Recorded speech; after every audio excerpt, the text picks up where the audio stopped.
Most assume that the accumulation of hours and the exhaustion of the body are the precursors to substance. They observe the world through the lens of frantic motion, unaware that the clock is a secondary mechanism. There is a silent architecture to achievement that has nothing to do with visible hustle. If the internal seat is tilted, every step taken forward is merely an elaborate way of walking in a circle, reinforcing a geometry of stagnation that no amount of sweat can break. You have likely felt the friction, that subtle, persistent resistance suggesting the gears of your life are grinding against a law you cannot see. It is a realization that despite the strategy and the intelligence applied, the external harvest remains stubbornly identical to previous seasons. This is not a failure of will or a lack of opportunity. It is a precision of a system that reflects back your exact internal coordinates with a cold, mathematical certainty. The world is not withholding. It is simply obeying. To pursue is to announce that what you seek is elsewhere. It is an act of inverted pursuit where the very energy of wanting creates a vacuum that pushes the object further away. This is the invisible coherence of the mind. The world does not grant what is desired, but what is mirrored. When the mental center of gravity is anchored in the frequency of not yet, the reality responds by perpetually maintaining that distance, regardless of the effort expended to bridge it. You are currently experiencing the perfect success of a flawed internal position. There has been no lost time, only the necessary output of a specific internal configuration. One cannot generate a different result while occupying the same internal position, just as a mirror cannot show a different face than the one standing before it. You've been operating under a silent law that rewards state over action, and until now, your state has been perfectly aligned with the very delays you find so frustrating. The obstruction was never outside, and therefore, the solution cannot be found by looking there. The emergence of specific resonance within the mind, that quiet, unwavering recognition, is the signal that the internal gravity has finally shifted. It is the first movement of healing that precedes any physical change, a realignment of the hidden gears that govern wealth and standing. To hear it is to acknowledge that the old cycle has lost its power to hold you. What follows is no longer a matter of trying, but the inevitable consequence of a new, unshakable internal fact. The door has already closed behind you. The spectacle of human effort is often a masquerade for a deeper, more profound stagnation. One observes the individual who rises before the sun, consumes every available piece of data, and applies a relentless discipline to their daily movements, yet finds their financial and personal reality remains stubbornly fixed. This is the great contradiction of the visible world. The belief that the harvest is a direct product of the sweat expended. In truth, the world is filled with those who have exhausted their bodies and minds only to remain at the exact same point of departure. There is no judgment in this observation, merely the cold recognition of a mechanical failure. The machinery of action is spinning at a high velocity, but the gears are not engaged with the underlying fabric of reality. It is a performance of productivity that yields no transformative fruit, because the actor is operating under the illusion that the external world is the primary mover. This persistence in the face of unchanging results is not a testament to character, but a symptom of a fundamental misunderstanding of the mental law. When a person studies, insists, and forces their way through the day while their internal compass is locked in a position of lack, they are essentially trying to move a mountain by pushing against its shadow. The shadow moves only when the object moves, yet the world is preoccupied with the shadow. We see the entrepreneur who masters every tactic, the professional who acquires every certification, and the seeker who follows every rule of engagement, only to find that the fundamental quality of their life, the invisible weight of their circumstances, remains unchanged. They are running on a treadmill that they have mistaken for a path, unaware that the motion they perceive as progress is merely a localized vibration within a closed system of their own making. The hidden ledger of existence does not record the hours worked or the intensity of the desire. It records only the state of being from which those actions arise. Reality is an impartial witness to the internal architecture, and it responds with a precision that borders on the mathematical. If the internal seat is one of apprehension, hidden unworthiness, or the secret expectation of failure, then every external effort is merely an elaborate way of confirming that internal state.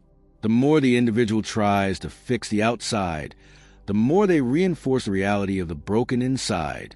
This is why the hardest workers are often the most stagnant. They are using their labor to argue against a mental conviction they haven't even acknowledged yet. Their very effort is a declaration of the absence of what they seek, a loud and frantic announcement to the field that they do not currently possess the frequency of their goal. To the observer, this looks like a series of unfortunate events, a lack of timing, or the cruelty of a competitive market. To the strategist of the mind, it is the visible evidence of an invisible ceiling. This ceiling is not made of glass, nor is it constructed by societal barriers. It is a frequency of perception that refuses to allow anything into the experience that does not match the internal dominant note. You can change the job, the city, and the associates, but the internal center of gravity remains unmoved. The new environment will eventually reorganize itself to mirror the old one. The individual is trapped not by their limitations, but by their consistency. They are perfectly aligned with a result they claim to despise, and their exhaustion is the price they pay for maintaining a contradiction they refuse to resolve. The doer eventually reaches a state of profound fatigue, a weariness that goes beyond the physical. It is the exhaustion of a soul realizing that the rules they were taught are not the rules that govern the game. They have followed the manual of effort to the letter, yet the rewards remain out of reach or slip through their fingers the moment they are grasped. This is a moment of peak friction, where the disconnect between what is done and what is experienced becomes too wide to ignore. It is the realization that the invisible geometry of one's life is far more powerful than any visible strategy. The individual begins to suspect that there is a silent order organizing their failures and their successes, and that this order has remained completely indifferent to their attempts at manipulation through sheer will. Action, in its most common form, is nothing more than a shadow of an internal state cast upon the screen of time. Most people spend their lives attempting to rearrange the shadow, believing that if they can only move the dark shape on the ground, the light and the object must surely follow. This is the ultimate inversion of cause. The mental misalignment sends out a signal of discord, and reality, being a perfect mirror, responds with delay, resistance, and a pervasive sense of instability. When internal command is, "I am trying to become," the reality must respond with, "You are not yet there." Every action taken from the state of trying only serves to deepen the state of not being. The reality is not resisting the person. It is simply obeying the underlying command of their internal position. This creates a field of contradictory signals, where the mind wants one thing while the core identity maintains another. The result is a life that feels like a constant negotiation with a reluctant universe. The person feels as though they are walking through water, where every movement requires 10 times the necessary energy. This resistance is not a sign that the goal is difficult, but a sign that the internal field is incoherent.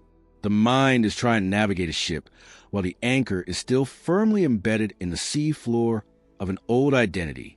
The engines roar, the water churns, and the effort is immense, but the ship remains tethered to a position that was decided long before the voyage began.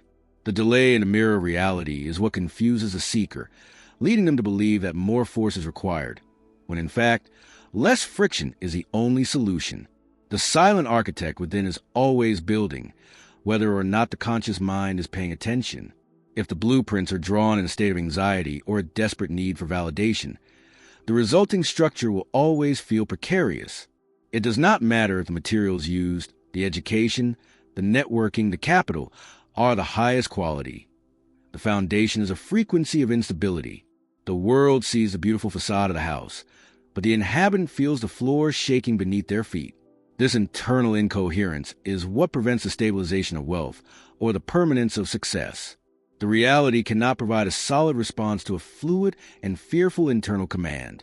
It can only reflect back the exact degree of certainty or doubt that is held at the center of the observer's gravity. One must understand that the resistance of the world is actually the compliance of the mind. The external environment is not an obstacle to be overcome, but a feedback loop to be interpreted.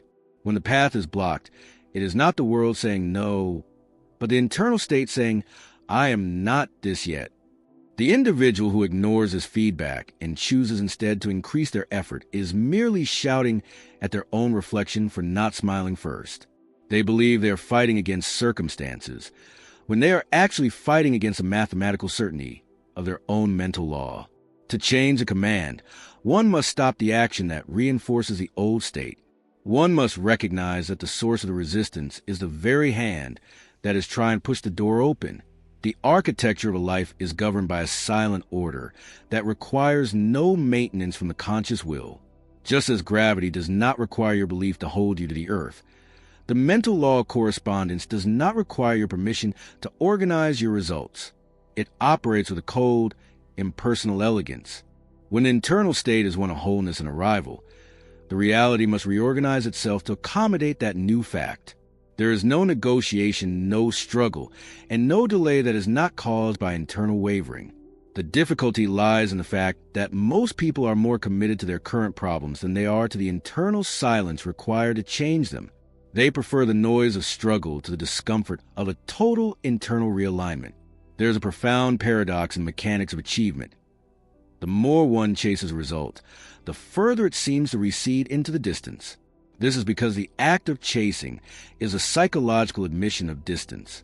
To chase is to declare that the object of desire is over there, which by definition means it is not here, in the mental realm.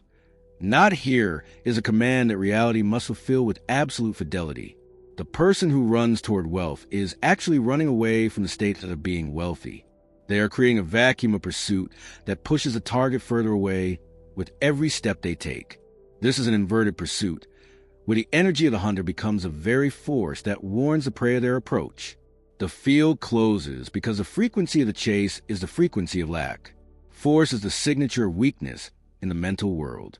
When an individual attempts to force a result through sheer volume of activity or psychological pressure, they are revealing their own lack of alignment. A truly aligned state does not require force. It possesses a natural gravity that draws the result toward it.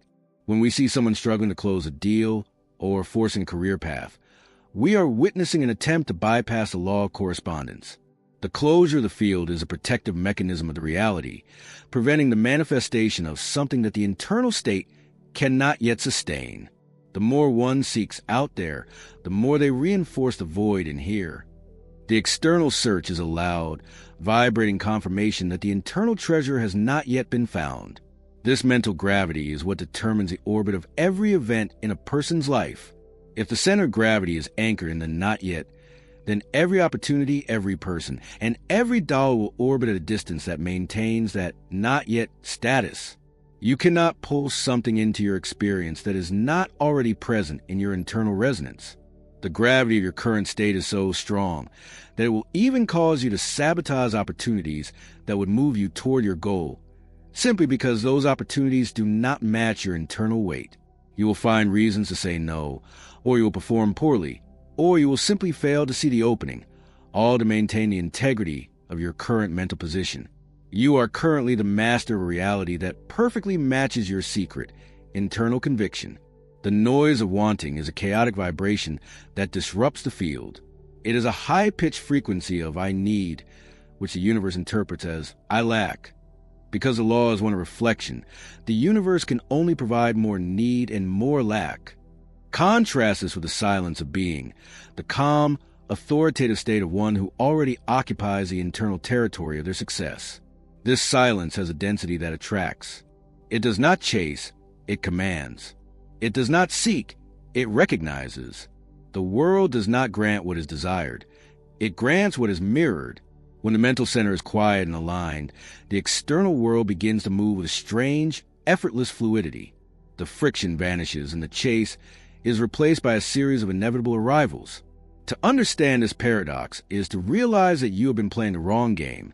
You have been trying to win a game of checkers on a board that is actually a three-dimensional field of resonance.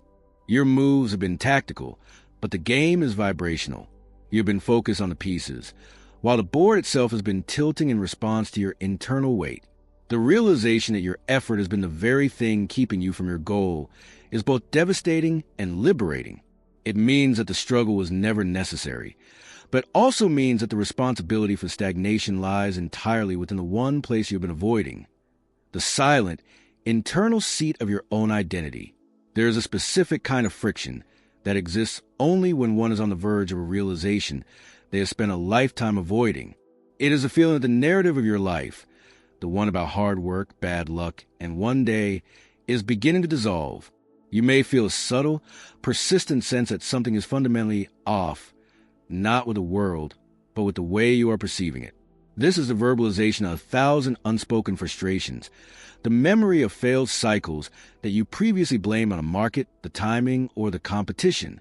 In the silence of this recognition, you begin to see that those failures were not glitches in the system. They were the system working perfectly.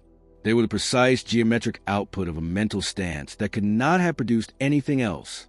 The internal whisper you have ignored for decades is the one that told you the struggle was a choice. It was a voice that suggested, in moments of quiet clarity, that you were working so hard because you didn't actually believe you deserved the result. The frantic activity was a smokescreen, a way to prove to yourself and others that you were doing everything you could so that when the failure inevitably arrived, you could claim it wasn't your fault. This is the secret architecture of self-sabotage. We build a monument to our own effort so that we don't have to look at a flaw in our foundation. We use our exhaustion as a shield against the uncomfortable truth that our internal state is the only thing standing between us and the reality we claim to want. Observing the patterns of others can often serve as a mirror for one's own internal geometry. You see the person who seems to stumble into success, who always finds the right connection, and whose wealth seems to grow without the desperate friction that defines your own life. Instead of resenting them, you must realize they are simply operating under a different mental gravity. They are not better, nor are they luckier. They are merely more aligned. Their internal state does not argue with their external goals. They do not have the same internal noise of unworthiness or the same addiction to struggle. Their success is as mathematical as your stagnation. They are simply standing in a different part of the field, where the rules of attraction are allowed to work without the interference of a fearful will. The density of this realization can be overwhelming. To accept that it was never about the boss, the economy, or the lack of capital is to lose the comfort of being a victim. It is to realize that you have been the architect of your own prison, and that the bars were made of the very beliefs you used to define your identity. The time you thought you lost was not stolen by the world. It was a time required for you to exhaust the possibilities of the wrong approach. It was a time needed for the friction to become so unbearable that you were finally willing to look inward. This is not a failure of skill, but a failure of stance, and a stance can be changed in an instant of total recognition. The pattern is now visible, and once seen, it cannot be unseen. You are beginning to recognize the inner voice, not as a mystical entity, but as the sudden, cold clarity of the law making itself known. It is the recognition that the gears of your life have been grinding because you have been trying to turn them in the wrong direction. The frustration you feel is the friction of the old identity resisting its own dissolution. The healing has already started because the illusion of the useful struggle has been shattered. You are no longer able to believe in the lie of effort-based success, and that loss of belief is the first step toward a total realignment of your mental field. When the external noise of the hustle finally stops, a new set of questions begins to emerge from the silence. These are not questions about how to do more, but about who is doing the doing. Why is it that some individuals glide through the complexities of the economic world with strange, quiet grace, while others, including yourself, have spent years crawling through the same terrain? Is it truly a matter of superior intellect, or is it a hidden unfairness of alignment? You begin to suspect that the game was rigged from the start, but not by a cabal of elites or a distant god. It was rigged by the nature of the mind itself, which demands a total, uncompromising coherence before it allows the reality to shift. The cost of your mental discord has been paid in the most precious currency you possess, time and vitality. This friction is the inevitable result of trying to live a life that is larger than the internal state that supports it. You have been trying to wear a garment of success that your internal identity finds ill-fitting and uncomfortable. Every time you move toward a larger life, the internal you pulled back, creating a tension that manifested as delay and obstruction. You sought help in the form of more techniques, more mentors, and more strategies, but each of these was actually a deeper entanglement in the same wrong game. They were all based on the premise that you were not there and needed to find a way to get there. But the very act of seeking helped reinforce the state of being helpless. You were looking for a ladder to get out of a hole that only existed because you were looking for a ladder. The suspicion that the game was rigged from the inside is a bitter but necessary pill. It means that all the bad luck was actually a precise response to a secret expectation. It means that the people who wronged You were merely actors playing the roles your internal script demanded they play. This is the cold authority of the mental law. It will provide you with a perfect cast of characters to validate whatever internal story you are currently telling. If your story is one of struggle and hard-won gains, the world will provide you with obstacles and difficult people to ensure that your story remains true. The reality is a faithful servant to your internal narrative, even when that narrative is a tragedy. What is the price of this realization? It is the total loss of the striving self. The part of you that takes pride in the struggle must die, because that pride is the very thing that keeps the struggle alive. You cannot be both the hero of a tragic struggle and the inhabitant of an effortless success. The two identities cannot occupy the same space. This is a discomfort of the invisible. You are being asked to give up the only way of being you have ever known, in exchange for a law you cannot see, but are only now beginning to feel. You are standing at a threshold where the old maps are useless, and the only way forward is to recognize that the destination is not a place you go, but a state you occupy. The questions continue to gnaw at the edges of your consciousness. What if the wealth you seek is not a reward for your labor, but a consequence of your peace? What if the healing of your financial life is not a matter of fixing your bank account, but resolving the internal war between your desires and your convictions? The friction you feel is the evidence that the war is still ongoing. The transition from the doer to the aligner is the most difficult shift a human can make, because it requires a total surrender of the illusion of control. You are being forced to realize that your control was always an illusion anyway, a frantic waving of hands that had no effect on the underlying tide. The tide is a law, and the law is finally being heard. The final perception is both libertadora and uncomfortable. It was never about your incapacity. You were never not good enough, nor did you lack the merit required for the life you envisioned. The failure was not one of character, but of alignment. This is a neutral, cold fact, as devoid of emotion as the law of gravity. You have been operating under a state of misalignment, and the world has simply been reporting that fact back to you through your bank account and your circumstances. To accept this is to stop the bleeding of your own energy. It is a realization that the problem was a phantom created by a confused internal command. The gate to a different reality was always unlocked, but you were too busy trying to break the door down and notice it. The way of your old identity, the one who struggles, the one who waits, the one who tries, is starting to feel like a burden you can no longer carry. This identity must dissolve, not because it is bad, but because it is obsolete. It is a configuration that can only generate the results you are currently experiencing. To move into a new field of results, that configuration must be completely dismantled. This is a discomfort of the new resonance. It feels like losing control because the you that was in control is the very thing that needs to go. You are being prepared for a shift that requires no effort, only a profound and terrifying stillness. The old noise is fading, and in its place is a resonance that feels unfamiliar, yet deeply right. The preparation of the ground is a silent process. Just as the earth must be tilled before the seed can take root, your mind is being tilled by the friction of these realizations. The old beliefs are being broken up, the hard ground of effort is being softened, and the debris of your past failures is being cleared away. This is the silence before the shift, a period of transition where the external world may still look the same, but the internal field has already undergone a fundamental change. You are no longer the person you were at the beginning of this realization.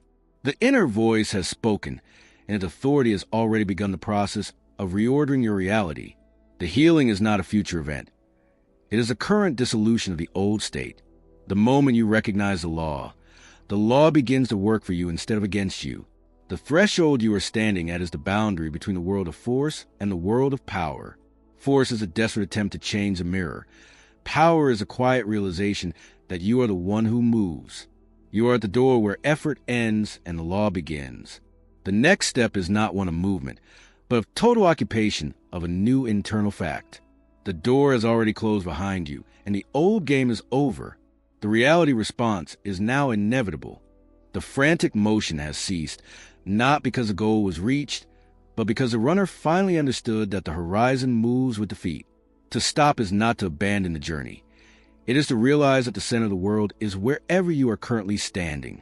The exhaustion that once felt like a badge of honor now reveals itself as a futile argument with a mirror. You are no longer looking for the door. You are recognizing that you have been standing on the threshold all along, and the breeze you feel is the reality adjusting itself to your newfound stillness. There is a subtle, almost imperceptible weight that lifts when the unstated rules of the old game are discarded. You spent years believing that the volume of your struggle determined the size of your reward, operating under a silent contract that demanded pain as a currency for prosperity. That contract has been shredded by the simple recognition of its absurdity. The invisible architecture that once held you in a state of perpetual not yet is dissolving into the silence, leaving behind a space that feels both empty and terrifyingly full of possibility.